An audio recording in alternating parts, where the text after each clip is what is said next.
Ella nos acompaña el reconocido periodista y director de uno de los medios de comunicación más importantes del país, el señor Roberto Pombo, quien va a estar con ella en el conversatorio. La señora Rigoberta Menchú nos va a hablar sobre sus experiencias y sobre su liderazgo al frente de las luchas sociales en el ámbito nacional e internacional en este conversatorio que compartirá con el señor Roberto Pombo. Así que bienvenidos a los dos.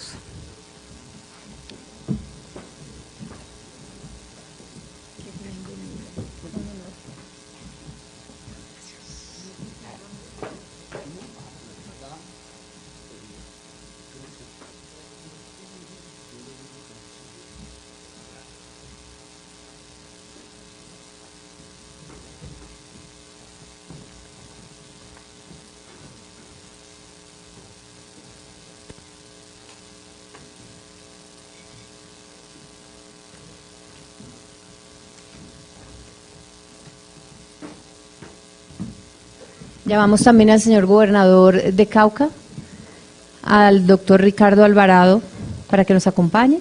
También nos va a acompañar el señor gobernador de Boyacá. Bueno, de Cauca.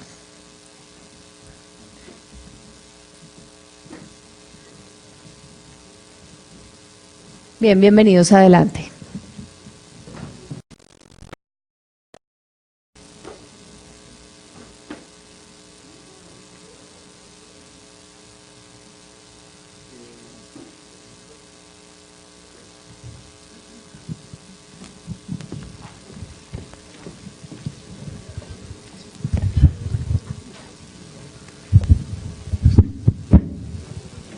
Muchísimas gracias, muy buenas tardes a todos. Es un privilegio estar con Rigoberta Menchú, es un honor tenerla acá.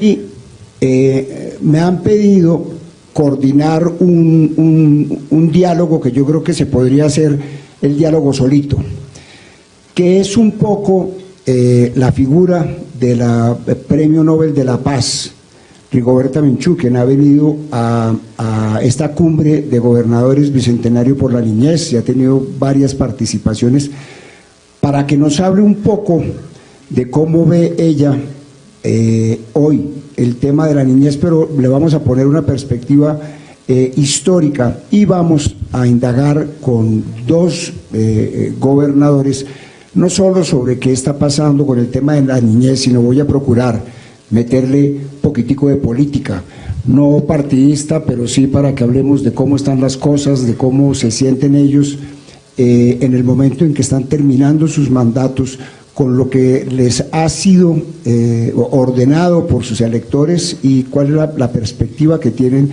de que eso pueda tener continuación en el futuro. Quiero, Rigoberta Menchú, empezar por, aparte de agradecerle nuevamente estar aquí, estamos hablando de la niñez y a mí me gustaría que usted nos contara cómo fue su niñez, usted cuáles son los primeros recuerdos que tiene de su historia, cómo vivía una niña como usted en ese entonces en su país.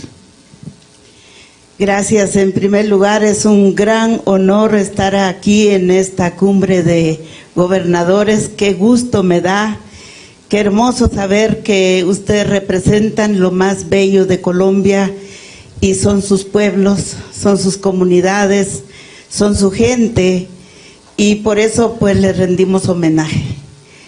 Mi niñez es como la niñez de muchos niños pertenecientes a los pueblos indígenas. Mis padres, mi madre no habló el español y mi padre sí hizo el esfuerzo por entender algo del español como su segundo idioma forzoso porque tenía que hacer muchos trámites en español. Pero yo recuerdo las dos partes. En primer lugar, nací en un bosque nuboso. Nosotros crecimos trepando las montañas, buscando los nacimientos de río, buscando las huellas que dejan los animales extraños que bajan de la selva, etcétera. Y esa parte es hermoso porque es una vinculación extraordinario con nuestra Madre Tierra. Y realmente cada vez que yo recuerdo esa parte de mi vida, pues me da escalofrío porque lo vivo de una manera apasionante. Pero también recuerdo la pobreza, recuerdo el hambre, recuerdo la miseria. Sobre todo cuando tenía que ir con mi madre al mercado. ¿Qué es lo que les pasa a los niños indígenas? Primero, no hablan el español que maneja el mercado en su mayoría. Segundo, no pueden tocar las cosas. Mi hijo, no tocas. Mi hijo, no tocas. Y es el no. También es una huella que nace en el niño más pequeño y eso lo acarrea para toda la vida. Yo pienso que el negar a un niño algo es algo brutal, porque eso se queda en la mente, y por eso yo siempre he trabajado enfocando mucho en la desnutrición crónica, en la desnutrición, así se llama, pero en la práctica, en mi vida, yo recuerdo la negación de todo. ¿Por qué? Bueno, mi mamá no podía comprar una naranja, no podía comprar un dulce, no podía comprar esto, y mucho menos si ellos hubieran vivido en este tiempo, y yo me pongo en el lugar de los niños en este tiempo, donde existe un celular, ¿se imaginan ustedes? Y si no hay luz en la comunidad, y si todavía no llega el internet, y sin embargo el resto presume el internet y la tecnología. O sea, esto es la contradicción más grande si nosotros queremos recordar las épocas de los 60, de los 70, pero no ha cambiado mucho en muchos lugares. Yo he estado precisamente, estuve allá en Atlántico y recuerdo en Soledad que fuimos al área donde la gente más humilde, y bueno, hay condiciones todavía de extrema pobreza en América Latina, y ojalá que ninguno de los niños de ustedes tenga que negársele todo para que pueda existir, ¿verdad? Y eso ya no tiene nada que ver con lo que yo viví después. O sea, a mí me llegó la violencia en mi adolescencia, se llama adolescencia. Afortunadamente en los mayas no existe adolescencia, o sea, el concepto de adolescencia, porque a nosotros no nos duele nada, ¿verdad? Y sino que tenemos épocas, ciclos de vida, pero no es exactamente como el que adolece de. Me parece a mí que si adolece alguien de algo, quiere decir que no está completo, ¿verdad? Nosotros no tenemos nuestro ciclo de tiempo. La enseñanza ancestral de mis abuelos para mí ha sido extraordinario, desde niña hasta ahora, y por eso yo tengo dos identidades. Cuando escribo mis cuentos de niños, me pongo a soñar una niña que se llama Ishkem, que se sube en la copa de los árboles, que mira el mundo desde allá y lo ve de manera diferente cuando mira para abajo o cuando mira de cabeza para abajo. Y también es una filosofía de vida con este mundo tan convulso. Y bueno, ya voy a lo general, pues estoy segura que muchos de nuestros niños hoy ya saben mejor de la violencia que nosotros mismos los adultos. ¿Por qué? Porque los principios de educación se basan en violencia. Y ojalá que un día el héroe del futuro sea realmente el héroe por su calidad humana, por las dimensiones de sus conocimientos y por sus sueños y todo lo que se propone hacer, sobre todo los niños de este tiempo. Los mayas dicen que nacen nuestros hijos más dotados de conocimientos que nosotros. Nos tocó una época mucho más lenta. Entonces, que ojalá que nuestros niños no se les prive de nada. Y yo, pues, no soy una niña resentida. Cuando me vuelvo niña, disfruto la niñez. Y cuando me vuelvo adulta, también disfruto el ser adulto, ¿verdad? Es maravilloso ser político, es maravilloso ser escritor, es maravilloso ser guía o líder ante otros, y es maravilloso hacer una misión, que es lo que yo hago. Usted le toca vivir muy joven la violencia, y aquí están los gobernadores que representan territorios de Colombia en los cuales muchísimos niños y muchísimos jóvenes han tenido que sufrir el tema de la violencia. Antes de llegar a la paz como la parte final del proceso de guerra y eventualmente el comienzo de una época quizás más dura, ¿cómo fue su vida con la violencia? ¿Cómo la vivió usted? Bueno, yo tenía 16 años cuando salí de Chimel, un lugar donde solo hay 17 familias en este momento y donde frecuento en este momento. Pero salí a buscar trabajo. Yo trabajé en casa particular en la capital. Yo sufrí lo que se llama ser sirvienta en una casa, y posteriormente pues tuve la suerte de ser alojado por las monjas, y así es como yo empecé a sacar mis grados consecutivamente. O sea, yo estudié en educación de adultos, ya era adulta para estudiar. Lo más grande para mí es que había empezado una carrera académica cuando fue secuestrado mi hermano Patrocinio. Mi madre ya no tuvo paz porque lo buscaba en todas partes. Luego ya fue quemado vivo mi padre con la embajada de España, 39 personas. Ya después mi madre fue secuestrada y hasta la fecha no ha llegado. Ojalá que venga un día de estos. Y luego pues ya mi hermano Víctor fue fusilado y finalmente yo salí al exterior. Yo tuve la suerte de empezar a cruzar fronteras muy joven. Este año cumplo 40 años de mi vida transfronterizos. Ahora, hay una parte dolorosa de las víctimas que es la realidad. Yo nunca quise teorizar la realidad. Ni siquiera voy a contar a mis hijos, a mi hijo, solo tengo un hijo, ni siquiera le conté a mi hijo, sino que él por su cuenta se entere de lo que es la vida de su madre. ¿Por qué? Porque nosotros no podemos inculcar de nuevo ese dolor, ese sufrimiento, porque yo hice el propósito de no borrar esa huella, pero sí volver a empezar. Yo creo que ese volver a empezar es lo que a mí me hizo de todo.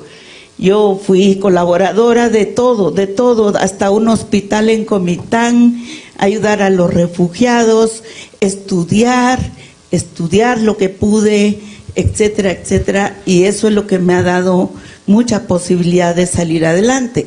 No la violencia me dio posibilidad de salir adelante, sino me dio posibilidad, muchos conocimientos de la gente.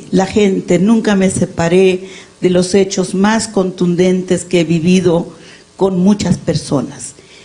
Yo pienso que el ser humano es prodigioso, es verdaderamente prodigioso.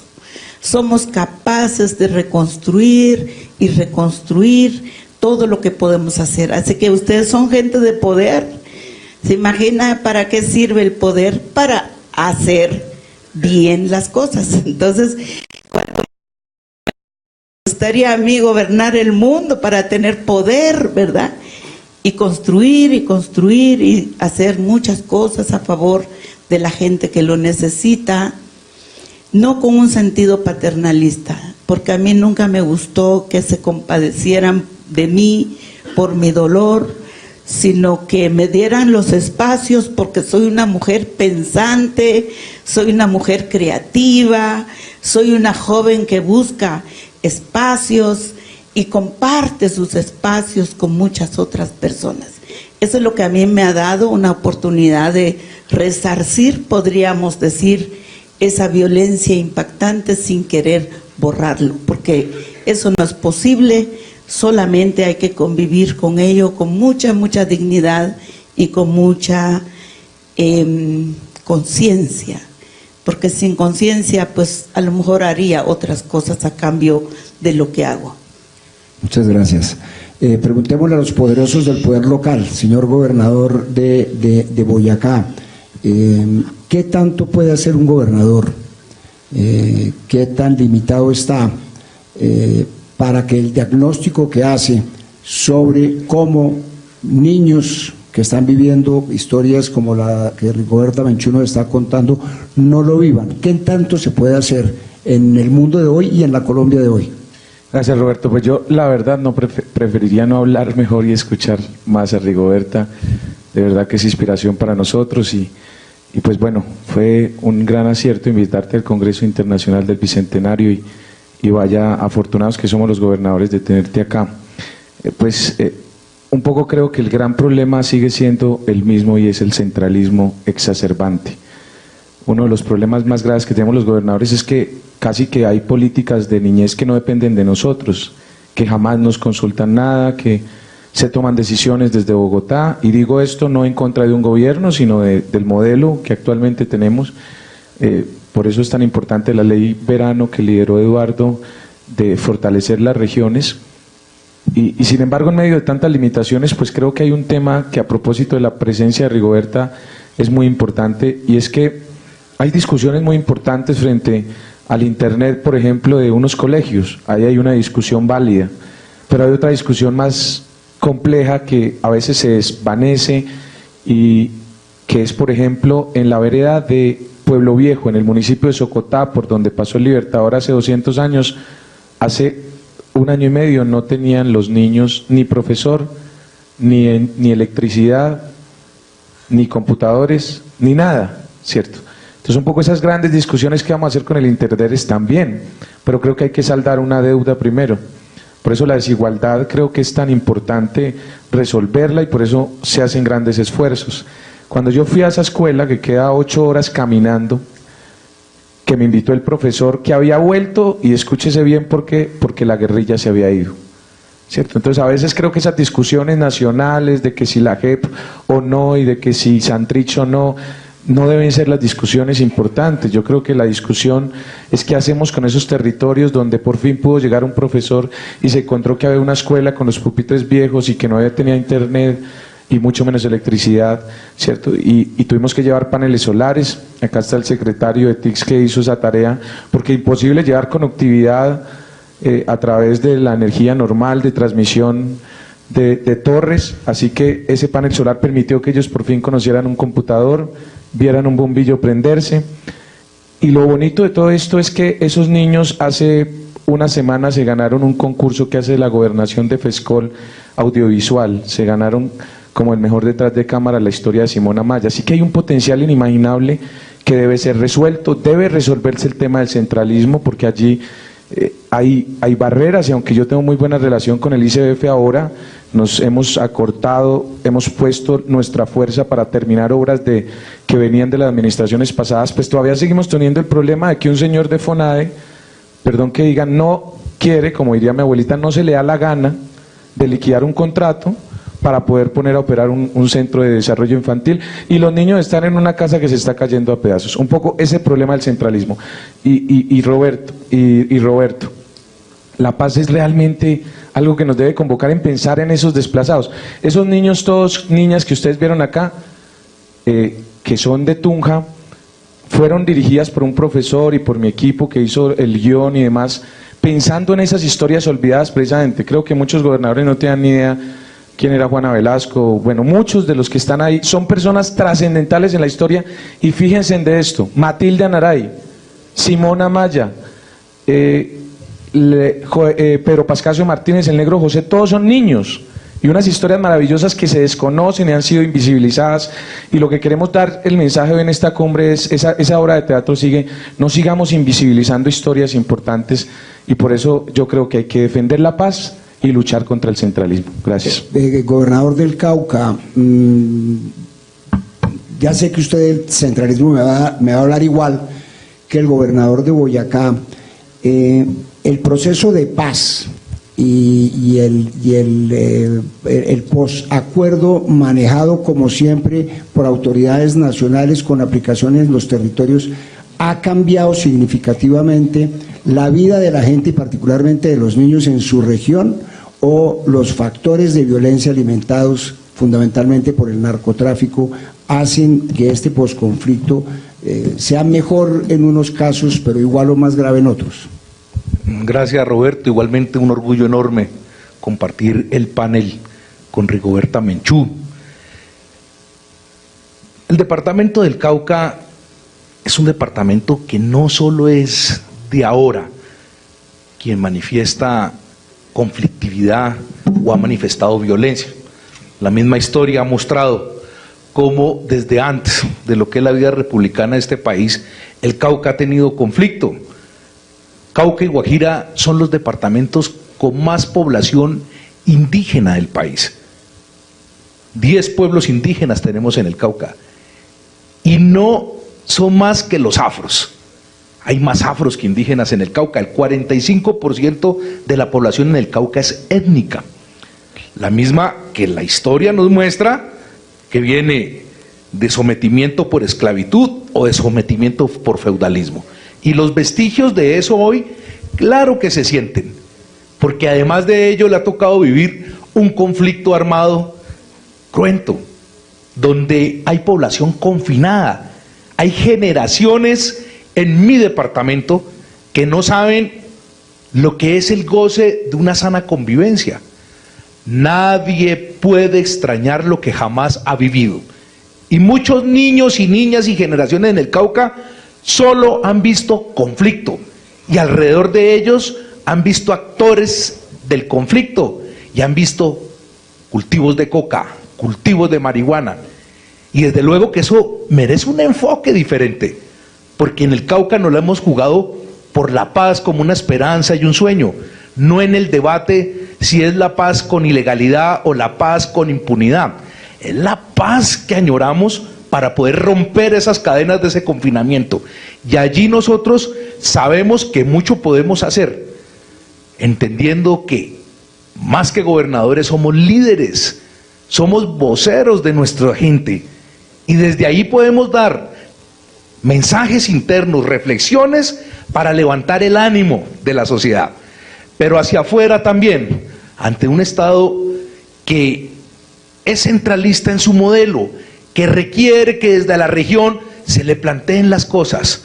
El país es diverso, el enfoque es diverso. Mi Cauca tiene una conflictividad particular que no se le puede medir con un rasero común y corriente. Y desde allí, entendiendo eso, podremos nosotros salvaguardar el goce y derecho de nuestros niños y niñas. Solo desde allí podemos seguir luchando contra el analfabetismo o contra la deserción escolar que nos la arrebatan las economías ilegales, nos sacan los niños de las escuelas para ir a raspar coca, para recoger marihuana o para meterlos en un socavón a sacar oro. Ese es el gran reto que nos sentimos impotentes en la medida que trabajamos proyectos exitosos, que vemos que Save the Children nos ha ayudado a trabajar con modelos flexibles, hoy acumulando 220,000 niños en modelos que permite llegarle a esos niños que no tienen condiciones al promedio de los demás, de formas de vida, a encontrar a través del café, en la escuela café, modelos de educación, a encontrar en un parche TIC cómo llevarle a ese niño en la montaña la robótica, la telemática, al menos que sepan que eso existe. Y esa es la tarea que nosotros debemos volver la semilla. Cuando escucho a Rigoberta, pareciera que estuviera hablando de una niña de mi Cauca. Eso para mí no es extraño, para mí es la realidad del día a día de nuestro departamento y desde luego, Roberto, que ahí está la agenda, ahí está el reto de nuestro territorio. Rigoberta, ¿qué tanto ha avanzado, iba a decir el mundo, pero digamos el continente, en la lucha que ha sido parte de su vida? todo ha cambiado mucho. ¿Qué tanto ha mejorado? Hay exclusión, hay pobreza, hay miseria, hay injusticia, hay falta de democracia, pero también hay factores nuevos que tienen que ver con el alimento de la violencia, y que lo sigo mencionando, que es el narcotráfico, que a veces parece como el gran maestro de la organización terrible de la violencia. ¿Qué tanto ha mejorado esta región del mundo desde que usted está luchando por mejorarla? Bueno, yo creo que los conflictos armados nos han dejado mucho dolor y nos ha dejado también mucha forma de pensar violento. ¿Por qué? Porque casi todas las conquistas que se han hecho, y si hablamos de 200 años, esas conquistas han sido producto de batallas, no producto de buena voluntad, digamos, no producto de voluntad política, sino hay que presionar para que se logre, ¿verdad? Y ese modelo tiene que cambiar. Entonces, en los últimos años en América Latina ha habido muchos procesos que iniciaron con una gran esperanza, incluso para los pueblos indígenas. Yo recuerdo los años 80 cuando estuvimos discutiendo el convenio 107 y 169 para que los pueblos indígenas tengan más derechos, tengan derecho a su territorio. Luego la declaración de pueblos indígenas, luego el decenio de pueblos indígenas, etcétera. Parecía la primavera para los pueblos indígenas. Igual los movimientos de liberación en el continente, bueno, el bolivariano, que es una fuerza increíble que vimos en los últimos años. De nuevo se apertura un buen espacio para los pueblos indígenas. Y yo creo que para nosotros ha sido como un orgullo de seguir dándole contenido a esos procesos. Sin embargo, parece que solo maquillamos la situación, digamos. Reforma educativa, cuando empezamos a ver, está maquillada con las mismas ideas, los mismos métodos, los mismos alcances, etcétera. Política profunda de cambios y reformas del Estado, vamos a encontrar las mismas escenas y las mismas realidades. O sea, como que América Latina todavía no se percate que tiene algo propio. Y ese algo propio es la inmensa riqueza del continente. América no es nunca, jamás pobre. América es desigual. Y ese es un reto, creo yo, que debemos plantear para los próximos 200 años. América es desigual. América solo tiene una historia oficial y una historia real de los pueblos que lo habitan. Por eso, gracias a eso, que hoy es el Día Internacional, el Día Mundial Año Internacional de las Lenguas, ojalá que todos percibamos eso, que esa es fuente de identidad y fuente de una nueva historia. Entonces hay políticas que campesinizó a las poblaciones sin tener en cuenta su identidad propia. Entonces, creemos identidad, yo creo que no estamos lejos. Lo que sí creo yo es que la violencia va a existir mientras que haya un pretexto que lo avala.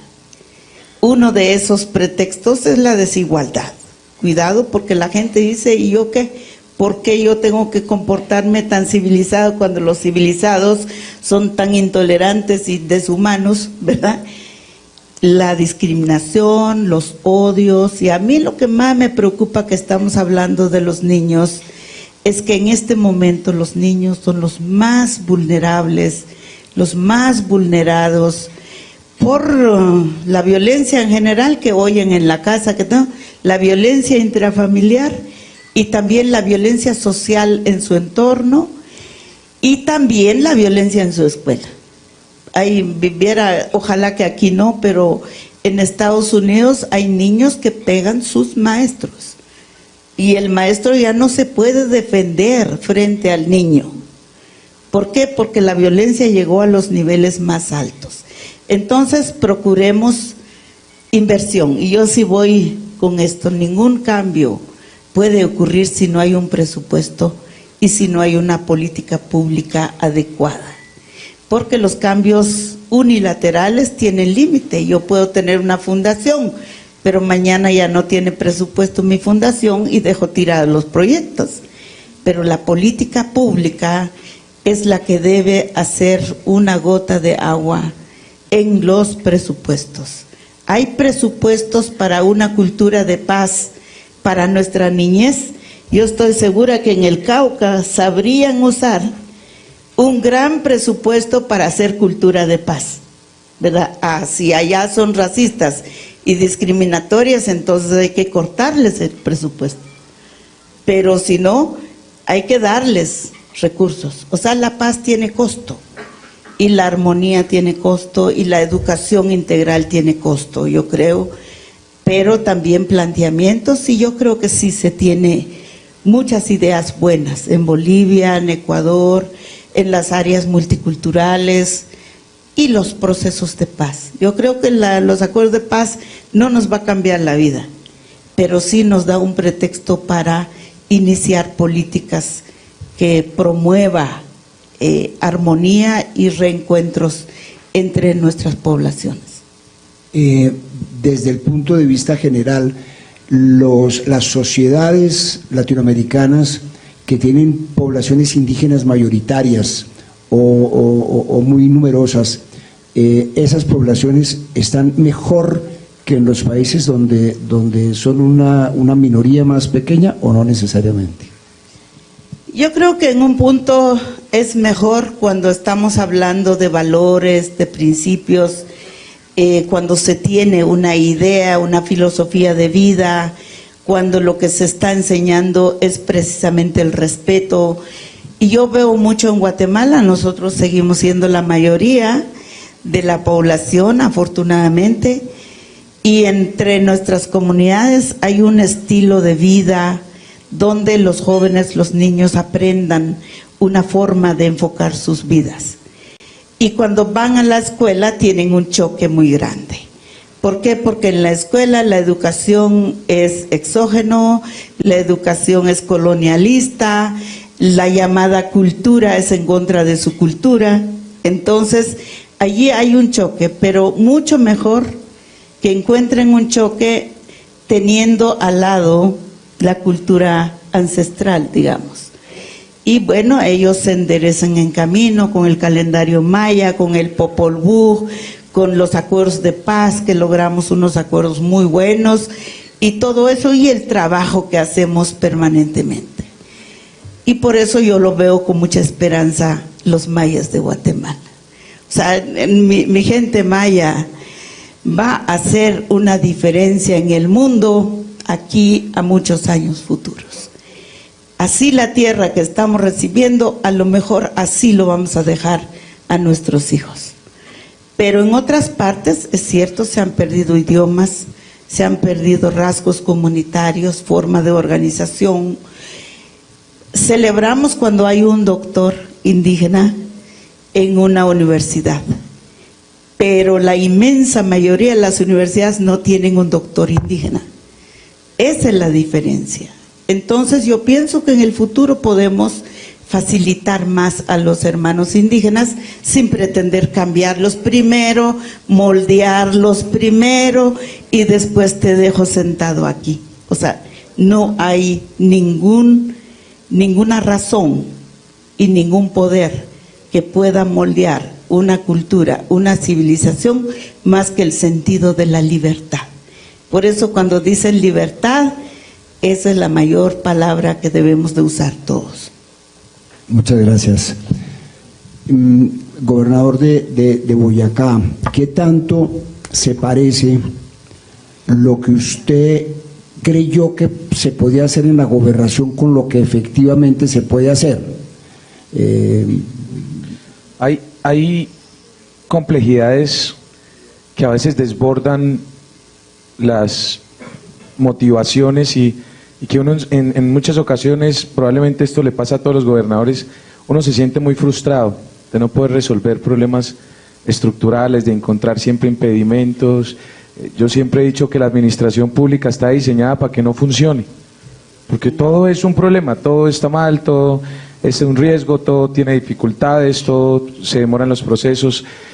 Por ejemplo, lo siguiente, en el año 2016, los UBA, después de haber hecho, el pueblo UBA que está en nuestro territorio, después de haber hecho un paro en el Pozo de Gibraltar y que todo el gobierno anterior le tocó ir hasta allá porque eso le produce 5.000 millones de pesos a Ecopetrol al día, entonces sí fueron, después de hacer un paro hicieron unos acuerdos, los incumplieron el gobierno nacional y los UBA se tomaron el Nevado del Cocuy, sí suma para ellos. Y los hermanos mayores dijeron que no iban a dejar entrar a ningún turismo y que eso hacía parte de los incumplimientos de la nación. Entonces yo recuerdo que yo tuve que irme varias veces allá, pero todo dependía de la nación, es decir, yo me sentaba a negociar con ellos, a decirles, venga, ábrame, porque el ecoturismo en esa región es muy importante y la gente vive de eso, son 13.000 personas en Norte y Gutiérrez, acá hay varios alcaldes. Y me decía los UBA, gobernador, necesitamos a quien toma las decisiones y es el gobierno nacional, y el gobierno nacional no iba. Entonces uno se queda ahí como, ¿qué hacemos entonces? Hasta que un día yo les dije al gobierno nacional, yo me voy allá a vivir a la casa UBA, me quedo ahí hasta que el gobierno aparezca y me le uno pues a los UBA para que aparezca el gobierno nacional. Fue el gobierno, la plata de la vía a la soberanía, Ricardo sabe de eso, que quedó firmado. Y después de 9 días con mi carpa ahí me tocó quedarme a vivir con ellos, que entre otras cosas tenemos una extraordinaria relación. Pues hice unos compromisos también como departamento, que fue construirles una casona al Chuscal, que es su casa ancestral donde estudian los niños, bueno, el hospital, una ambulancia, un bus, cosas así, acueductos. Y entre todo eso, bueno, hicimos el hospital, lo terminamos, la ambulancia, quedó lo de la casona al Chuscal. Y ahí fue un lío con el Ministerio de Cultura, el que ustedes no se imaginan. Con el Ministerio de Educación salió rápido, pero con Cultura porque era una casona, y dijimos, nosotros ponemos la plata, no es del gobierno nacional, son nuestras regalías, pero toca ir a pedirle permiso al gobierno nacional. Y de nuevo digo, no es un problema contra este gobierno, es contra el modelo y el sistema que está cada vez peor. Entonces nos toca ir a pedirle permiso para gastar la plata, y hasta hace unos pocos meses aprobamos una casona de 3.800 millones para que los niños tengan un lugar decente. Entonces un poco y perdón que sea tan insistente con eso, pero ese centralismo, esa tramitología de tener que ir a Bogotá a pedir permiso, pues es muy complicado. Sin embargo, creo que hay esperanza cuando uno mira este tema con toda la importancia, y por eso creo que estamos todos reunidos acá para ponerle el pecho a esto y sacarlo adelante. Así que yo creo que hay una gran tarea que todos debemos asumir. Con la ministra de manera especial, por ejemplo, estamos trabajando en la reforma al SGP, la reforma al Banco de la Excelencia, que ni era banco ni era excelente. Eso es un desastre, y los niños duraban un montón de tiempo sin tener profesor porque se inventaron una vaina que ahora desde Bogotá los nombraban. Así que creo que hay avances y hay que seguir esa senda de garantizar los derechos de los niños, articulándonos entre iguales con el gobierno, no entre jefes y súbditos, sino entre iguales, como creo que debe ser.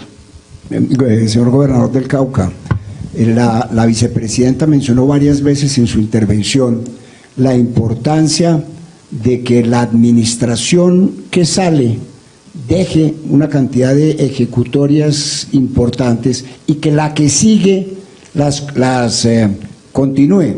No quiero hablar de lo mismo del paso de un gobierno nacional a otro porque nos demoraríamos mucho tiempo discutiendo, pero ¿usted qué tanto ve posible o qué tantos cambios hay en las políticas que establece un gobernador debido a los vaivenes políticos y a la incertidumbre de quién puede ser la persona que lo suceda a usted?